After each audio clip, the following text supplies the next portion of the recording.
Welcome to the Arkansas Cattle Business Podcast, brought to you by the Arkansas Cattlemen's Association. Here, we dive into the heart of Arkansas's cattle industry, where legislation, education, advocacy, and development come together to support the hardworking cattle producers of the natural state. Whether you're in the pasture or on the road, this is your connection to the people, policies, and programs shaping the future of our industry.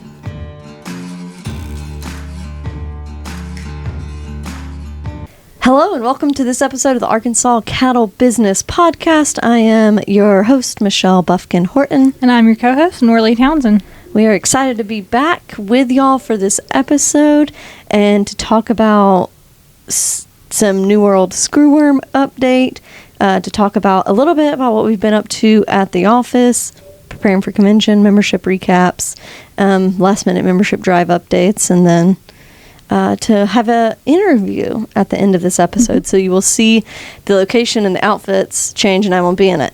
So it'll be a very big change. So we'll insert an interview that Noralee was able to do this week at the end of this episode. So bear with us as we try new things. We love to try new things here. Yep. So before we hop in, I guess we can talk about Hogs baseball for a second. Depression. So we're recording this on Thursday, and so last night, Wednesday night, we watched the Hogs just barely not make it. Yep. And so it hurts. We had a good run. I know. We had a good run. It was good. Turned it on at the 7th inning, and that's when everything really changed. And it was. But still, we're glad they made it that far. I mean, you could even see, like, to me, you were able to see like the team and the camaraderie there. You've seen a lot of posts today that like every single person has like gone up and spoken to the pitcher. They've all been there for each other, and so yes, a national championship would be nice, but that's what matters is that support from each other, but also from the fans. And so it's good that we got this far. Yeah, that was a really cool thing. Yeah, and they honestly, like after the first game against LSU, I don't think we had a chance to beat LSU, and they played and they really had to fight good. For it. Yeah, we didn't just give it to them. Yeah, and so I'll be back watching on Saturday, watching the final, but I haven't picked who I'm going to cheer for yet. It's hard. It's true. I really don't. I don't know. It's a little difficult. So, but it was good. It was enjoyable. I always joke, I'm like, this is the one time a year I care about baseball. This is it. Like, I'll watch a little bit throughout, but I just don't love watching baseball on a TV. If I'm going to watch baseball, I want to be there. And so, but the College World Series I will watch on a TV all the time. So, yeah. So that's our fun little, I don't know. I feel like we've talked about something that's true. Isn't always the same. So then we've got our hat this week. It is hot as heck outside. Yep. And so you can see if you're watching us online, we've got a straw hat. Calls it an open weave. Yeah. It's probably the only thing you could wear at this point. I think it's 99 degrees or something today. I was like, fun time. It rained this morning, but then it heated. Yeah. Oven turned on. Yeah, I did see a post that was like, oh, I'm so glad it's raining again. It hasn't rained in like 14 or 15 minutes. I was like, oh, the accuracy. Yep. So we were just talking about it with a member that stopped by. It's impossible to complain about rain. It's so hard to complain about rain, but especially because we know at some point it's going to stop and we're going to wish we had it. But also, I don't know. I know like maybe a handful of people that have finished their first cuttings of hay. We haven't finished ours. And that's it. Like that. It's halfway. It's almost the end of June, guys. Like, how are we still here? And so we feel for our members, for our producers that are struggling right now with the weather. It is very nice to be able to look out and see grass, for sure. We'll never complain about that part. But it's starting to get a little nerve-wracking of how are we going to have enough hay? Mm-hmm. How are we going to be able to put up enough hay this year to make it through what they're anticipating is going to be probably a rough winter. So I don't know the answer. So we're gonna see. But our thoughts and our prayers are with our producers, especially within the cattle side, but even all across the board. Agriculture is truly still suffering greatly. I saw just yesterday that a lot of the row crop producers, I mean, their fields are they're done. Like they haven't been able to plant. It's the middle in June. Like it's disheartening for sure, for them. And so we're always thinking about the things we can't control in agriculture, I feel like. And we always somehow try to control them, and it never works out. That's true. All you can do is pray about it. Yep. Just plan, prepare, and pray. Like that's really all you got. And so we hope this weekend maybe we'll be able to cut some hay and be able to maybe finish a first cutting. It'd be nice. But we know and we feel for our members out there for sure. So on a happier note, let's talk about membership. Whoop, whoop. Yeah.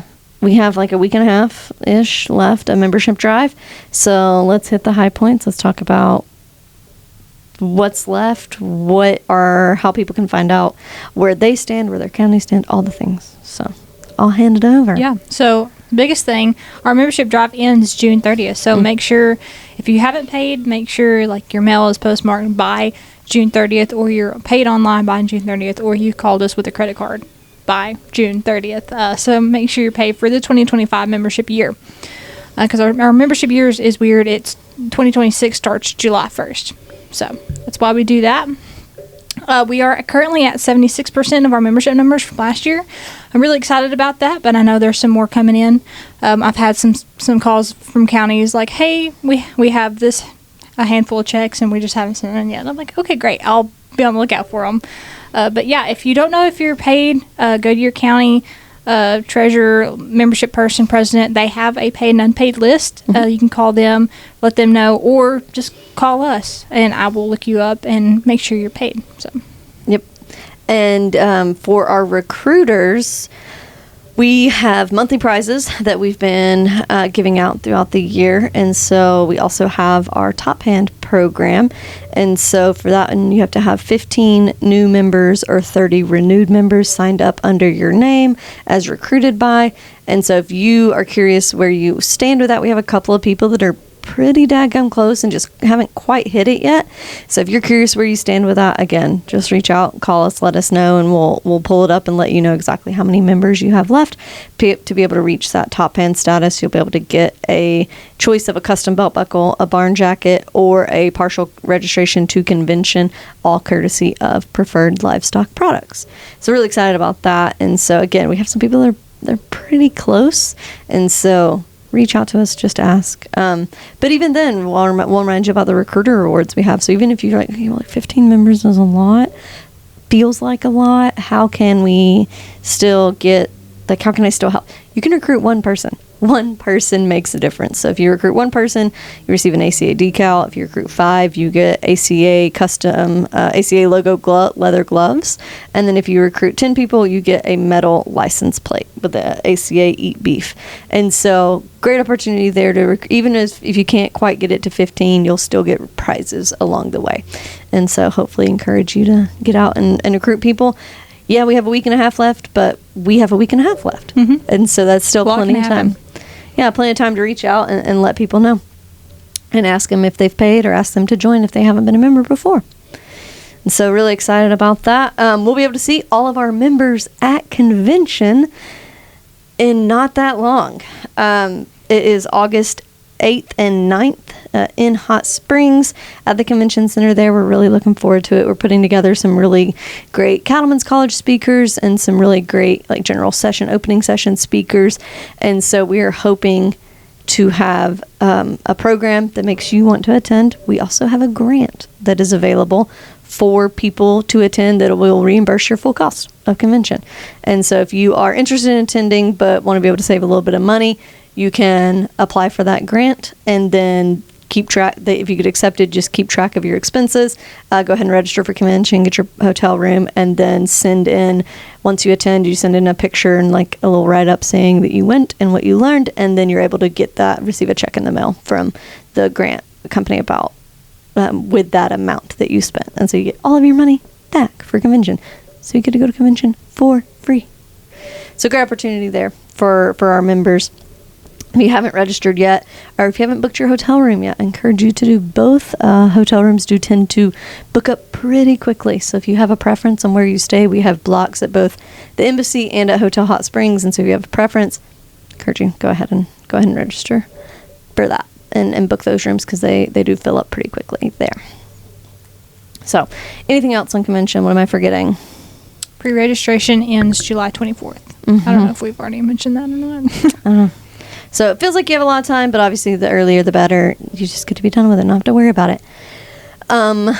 New this year is we'll have Quiz Bowl at convention, so we're really excited about that. We'll talk about that in later podcast episodes, but very excited to add the Quiz Bowl finals to convention this year. So Saturday at lunch, we'll be hosting the Quiz Bowl finals.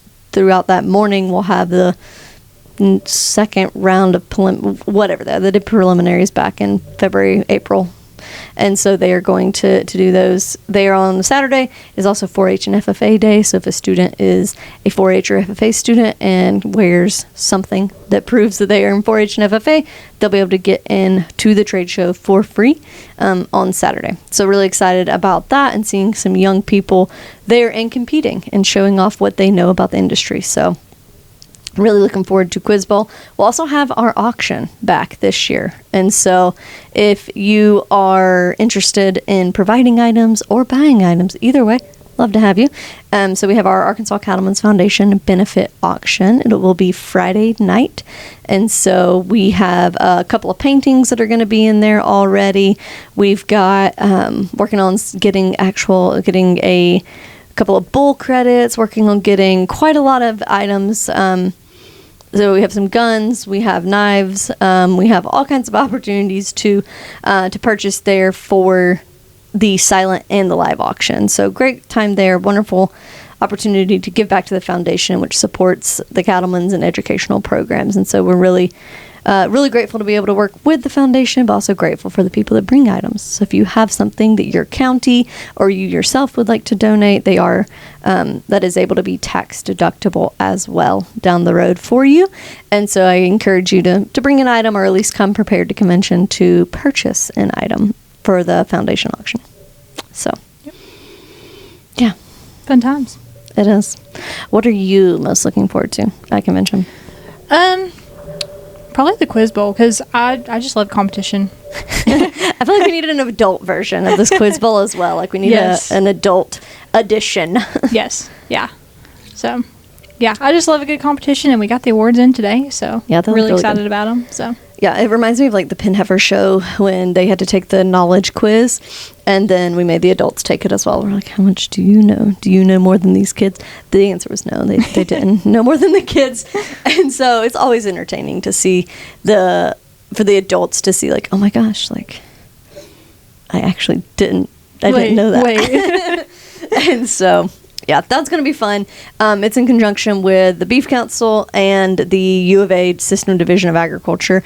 And so really excited to bring that to convention and get some recognition, get some people there. Like I said, it'll be at lunch on Saturday. So great opportunities. What are you looking forward to? So obviously a big piece of it is always just being able to see our members that we don't see. And so that often. And so it's a great time just to visit with our members, with our vendors. Another opportunity, I mean, we saw a lot of them in March, but it's been months since then. So being able to do that. But then I really enjoy it's not the visiting, but the actual camaraderie of seeing those people together. Like, yes, at area conferences, we see them. We get to visit. We get to give an ACA update. But at convention, like, we see people working together for the future of the cattlemen's, for the future of the industry. We have Quiz Bowl. We have committee meetings. We have our policy development process. And so you see these people saying, okay, like, how can we improve the cattlemen's? How can we improve our policy? How can we do this? And so you see a lot more of like a meeting with intention, as opposed to a lot of times where we're just meeting to interact, to network, to do all of these things. And so I'm really excited to be able to see and share the growth that the Cattlemen's has had here recently, but also be able to dream even bigger And so that's going to be, I think that's the thing I'm most looking forward to, is being able to say, hey, here's where we stand after the conclusion of membership drive. Here's what this means for the cattlemen's. Here's what we have hopes for in the future. Because we haven't been able to dream very big. Lately we've wanted to, but we've been so in the day-to-day. And so this hopefully will give us the opportunity to be able to do some big dreaming and big thoughts of what we can do to continue improving and growing the cattlemen's. So it's a big piece of it. Yep. All right. And then finally, before we hop to the interview, I do want to give an update on the New World screwworm. So we talked about this a few months ago after we went to DC. You've probably seen it all over Facebook. If you've been on Facebook this week, you saw probably that Secretary Rollins, USDA Secretary, made an announcement on Wednesday or on Tuesday this week in South Texas. And so essentially she announced her strategy to combat the New World screwworm. And so biggest things that I always like to remind people of, we do not currently, knock on wood over here, you can hear it as it echoes, but sorry. We do not currently have New World screwworm in the United States.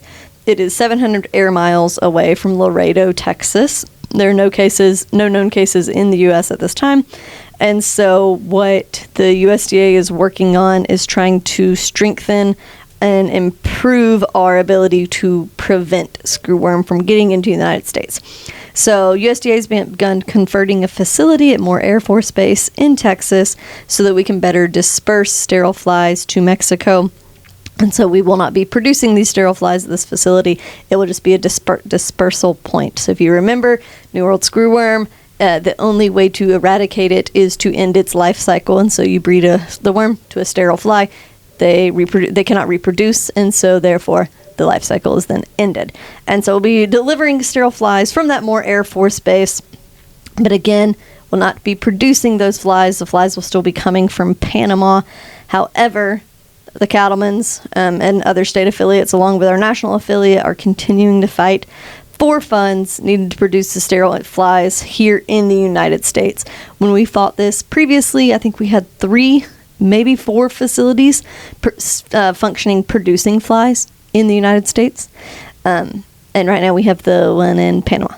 And so we are definitely going to need more. And so we're looking for funding for those facilities. While dispersal is a great start, we need the next step. And so that's one of the things we've been working and requesting from our federal delegation is the way to find funding to build a sterile fly facility.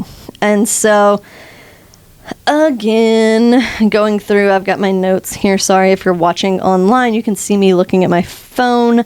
Again, we did have screwworm back in the United States from the 1930s to the 1960s. If you were a cattle producer during that time, you remember doing dips, doing treatments, doing herd checks 24/7 to be able to do this, because if you waited too long and didn't catch it and didn't treat it immediately, they were pretty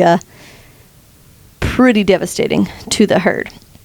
And so the announcement that was planned, or the plan that was announced this week, is focuses on halting the spread of New World screwworm in Mexico. Why do we care about that? Because if it halts in Mexico, it doesn't get any closer to the United States. And that is a win. It's going to cost us less money to stop it in Mexico than it will to cost us to stop it if it gets to the United States, and by a long shot. And so we're going to keep trying to fight and help our friends in Mexico to be able to prevent it from getting here. And so we're also working to strengthen the U.S. disease response plan. Also, obviously, like I talked about, trying to get a production facility for sterile fly production here. We're really excited, really grateful to see the leadership from Secretary Rollins on this. If you remember a couple months ago, she announced, she said, hey, Mexico, if you don't follow these rules, we're going to shut down the border. They, in fact, did shut down the border. And so she has been working diligently along the way to make sure that we are as well protected as we can be. the next step, and she's doing it a lot of times with limited resources because funding is very tight. And so the next step is going to be to hopefully build a sterile fly facility here in the United States. And so that way we can have our own production methods of these flies, be able to disperse them out of more Air Force Base, but also be able to produce some here in the U.S. And so that we're in a way we're not relying only on the facility there. The other question we're getting a good bit with this is when is the border going, why is the border closed? When is it going to reopen? The biggest piece of that is that we don't really know. I mean, if we could have had a crystal ball, I could tell you. But a big piece of it is that it closed May the 11th. And we have been working, while we're not a border state, we have been working and keeping an eye on that, and are grateful again for that border closure because it does protect the U.S. herd here in Arkansas because we are not terribly far from any of the border states. And so we've been told the Secretary Rawlins' team is going to be checking that process every 6 to 8 weeks. And so they'll revisit. And so revisiting that list of requests, of demands, whatever you want to call it, that she provided, and say, hey, are you actively working to help us here? Are you actively working to prevent this from coming any closer to the United States? If the answer is yes, okay, we will revisit opening the border. But if not, it will remain closed. And so lastly, actually next to last, we've got the economic impact of this. And so back in between 1930s and 1960s, it cost more than $52 million to eradicate screwworm. They have done the math, adjusted for today's value. That's closer to $675 million to eradicate it back over that span of 30 years. And so they have, they're continuing to do the math of what it's going to cost to eradicate it now. That was, again, over a span of 30 years. We don't necessarily know how long it will take, but you can imagine the cost of actually eradicating it on top of the cost of losing cattle in an already small herd size. And so quite a lot of things there. The last piece of it, and the piece I've been getting quite a lot of questions about, is like, why does it matter? We're not in a border state. Why do we care? Do I need to worry about this? The answer is yes. Like, you don't have to be like a Stuart Little, like the sky's falling, like everything is horrible, because we can consider, like, you think about the fact that we are not, I mean, we're not a border state. We're not immediately right there. But we are pretty daggone close. We're close to a border state. And so you can think about the fact that they're not, once cattle start moving, it's possible. And so the other piece of it, the warmer it is, the faster the life cycle of the New World screwworm. And so they can emerge as flies in as short as 7 days when it's around 82. And it is definitely over 82 degrees here in Arkansas. And so it's safe to assume that the scope of states that were at risk is wider than it was 60 years ago. And so at that point, we were in the scope of risk. We were within the realm of this New World screwworm. And so we will still continue to be in that, along with more pieces of it.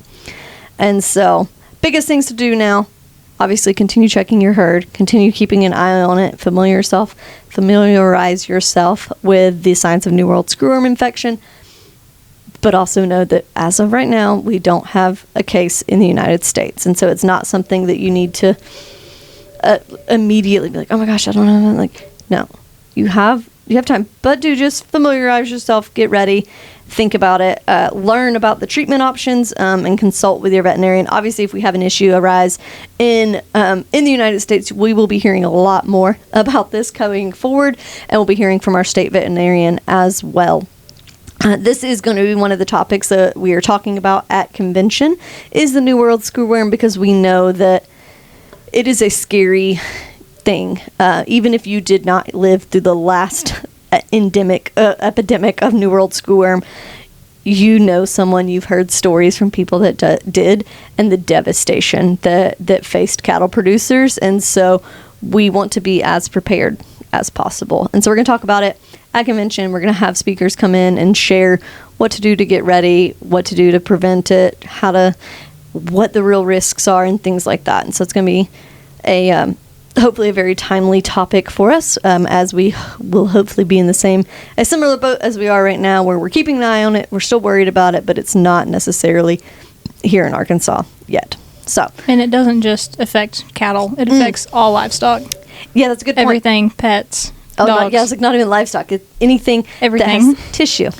Us, maybe including humans. Yeah, they actually found it in the United States, in a man's nose. So that was fun.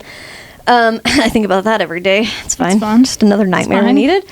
But no, it does. It affects cattle. It affects all forms of livestock. It affects wildlife, and so that's an issue as well. So while, yes, good point, very good point, they have closed the border in Mexico to live cattle and live livestock coming across.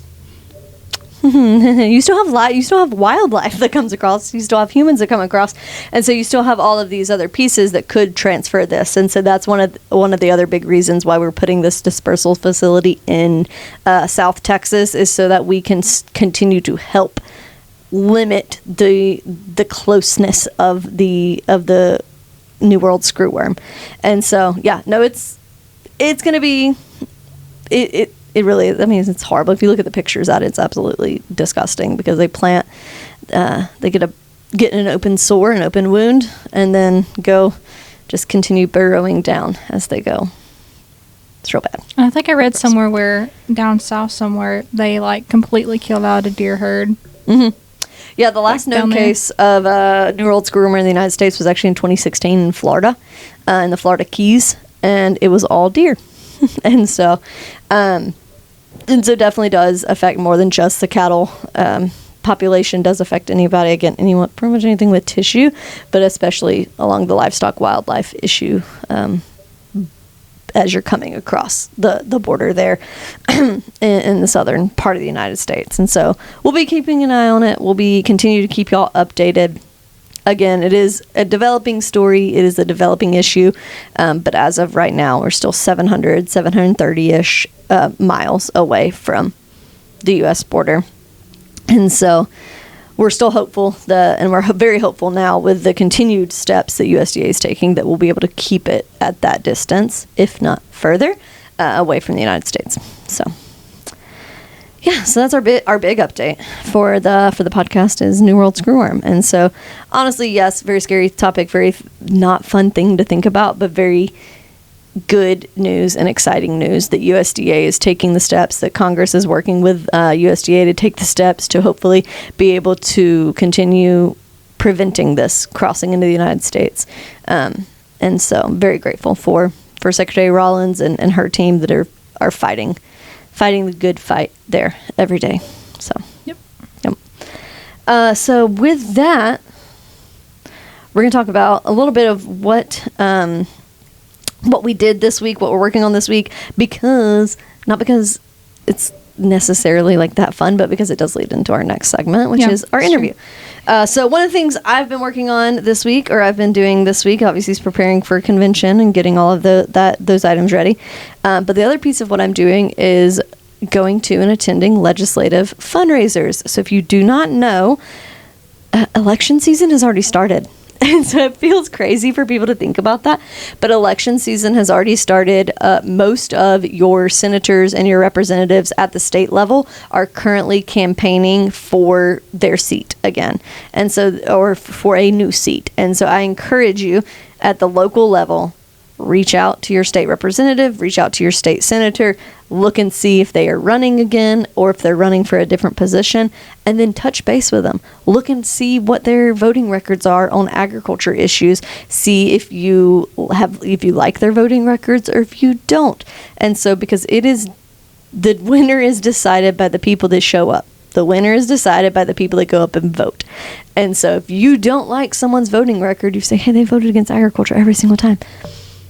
Okay, maybe we have somebody else that's running. Maybe we maybe we talk to them about agriculture, see what their thoughts are, and go and support them and have that option. And so all of them a lot of them are campaigning right now, even if they are running uncontested or think they might be, because the deadline hasn't passed. And so they may have an opponent that comes in. And so they want to get ahead of it. And so I encourage you, go do some research, do some looking. If you don't know where to start, reach out to us. We'd love to help you. And we'd love to, if you have questions about voting records or things like that, we'd love to help you out on that as well, because especially at the state level, you have a unique ability to impact what gets done at the state house in Little Rock. And so I encourage you to take advantage of that. So that's what I've done. What did you work on this week? Lots of stuff. Memberships, Yep, conventions. always. But I got a really cool opportunity. So it is Junior National Show time for a lot of breed associations. And a really cool opportunity this year happened with Braunvieh Jr Nationals. They're having theirs this week in Searcy, Arkansas, in central Arkansas. So it's really cool. I didn't know that Arkansas is pretty central for all those that breed. So which is really cool. So I got to sit down and talk to one of the youth exhibitors, so that I've known for a long time. So it was really cool to get to sit down with her and just talk to her a little bit. So yep, yeah, and so we were able to chat with her and remind me she is from Arkansas. She's been here. Yeah, she's from Searcy. Yeah, close about. Rosebud, Searcy, Joy, Arkansas. Same. Y'all know where that is? Yeah, it's between. Same thing, yeah. And so we were able to. Noralee was able to visit with her and talk a little bit about what showing means and what she's been able to learn from that, and what junior nationals are, because a lot of times if you're not involved in a breed association or you're not involved in showing, you don't necessarily even know what it is. And I forgot to include that I got to judge the arts and crafts division. So they have like different events for kids to do, like a posters contest, a sales talk contest, and arts and crafts. And they had me to judge that, which was really, really cool. A lot of those kids are very, very talented, but it's really cool because a lot of them were different. There were some paintings, and one kid made a showbox table, like a coffee table with like all his awards in the middle of it. And then, like, some kid made a fireplace and welded it all and documented it all and showed me a binder of it. It was really neat. It was really hard to judge, but yeah, that's one of the things I like about junior nationals is it's more than just showing cattle. Like, while showing cattle is a very obviously very important aspect of it, it also has the leadership development events, or the other side of the events, the personal development events that occur there at junior nationals that don't necessarily always occur at smaller type shows. Oh yeah. So yeah, we hope you enjoyed the interview, and we hope you enjoyed this episode of the podcast. Thanks for tuning in. Yeah. See y'all later. Hey, y'all, and welcome to the Arkansas Cattle Business Podcast. This week's going to look a little different. We're here at the National Junior Braunvieh Association, and I'm here with Miss Jalyn Smith. So, Jalyn, tell us a little bit about yourself. So my name is Jalyn Smith, as Noralee said. I actually showed my first Braunvieh here when I was 2 years old at White County Fair, and it's so cool to see our Braunvieh Junior Nationals come here to Searcy so many years later. I'm actually not showing this year. I'm helping several kids out, but it's so cool that the breed made it this far out here, because Braunviehs are not as much in Arkansas, and it's cool that they're here. Yeah, so what made the switch to Searcy, Arkansas? So Braunviehs made the switch to Arkansas because it's a more central location. There's a lot of Braunviehs in Texas. There's some up north. There's some on the East Coast. And having it in Arkansas was just more central for everyone. And it's not too, I mean, it is hot, but our numbers have actually went up being more centrally located. So we're attracting more kids from all different states. Do you see them being in Arkansas again? I really hope they come back to Arkansas, because we've attracted new kids and kids that have been here forever, and I think it's really cool to see. Like, I think the furthest people that came was Virginia, and having to go more west would have obviously been a lot farther for them. And maybe that was the make or break deal. Maybe it wasn't. I don't know, but I think it's cool that it's more pushed out here and then not too far for everyone. So, do you know how big this Junior Nationals is? Do you know how many kids and cattle are here? I think there is about 66 kids here, and I think 115 cattle signed up. Okay. So give us a rundown about what Junior Nationals is and what the kids can do here. I think it's a really good opportunity for a lot of kids to like get in on their public speaking and practicing. I was really nervous, like when I was younger. Having to talk with my mom always made me talk and do all the contests. And now, like that I'm 19 years old, I'm really thankful that like she had me do all of the contests, because I think it's made me and shaped me better as a person. Yeah, so kind of expanding on that. So what does the show mean for the kids involved, not just in the ring, but leadership skills, make them grow as a person? I think it can help kids after they get done showing too in their life, when they go to college or whatever. And connections are a huge part of life, and I think that's really good for them. Yeah, I noticed a lot of different age groups here today. So where can people learn more about the association? So you can go to braunvieh.org, or you can go to the Junior Braunvieh Association. You can find them on Facebook or just on the web. So what do you like about the Braunvieh breed? I think the Braunviehs have a really cool characteristic. They're from Switzerland, and instead of being like a brown Swiss with their milk, they are the beef kind, but they also have an advantage because they still take the milk and the beef. So we love to use them for recip cows. They make really good crosses with Angus and all sorts of breeds. Yeah. So being involved in the Junior Breed Association like you have been, what's kind of the things you've gotten to do throughout the breed? I've gotten to travel to so many places, and I think I've met so many people, and like I've experienced so much compared to like most kids my age. Like my dad didn't get to do a lot of this. Like most kids haven't even traveled like as much as I have, and I'm so thankful that like I've got an opportunity to go and meet all these people and help me in my life. Yeah. Like I know you said you show a lot, but I know you own your own cattle. So tell us a little tell us a little bit about your operation that you have. So I just started an LLC, JMS Cattle, and I've tried to start raising cross Braunvieh, just a little bit of all genetics, and I'm trying to get more out of showing myself and just raise them and help other kids learn and get in the industry like I have. And I know y'all just had a production sale, so what was that like for you as a young producer? It was super cool, and it was kind of crazy, but we had different breeds in our sale, and it was a really cool opportunity to get the breed out there and meet new people and experience new things. This is the Arkansas Cattle Business Podcast, your trusted source for all things cattle in the natural state.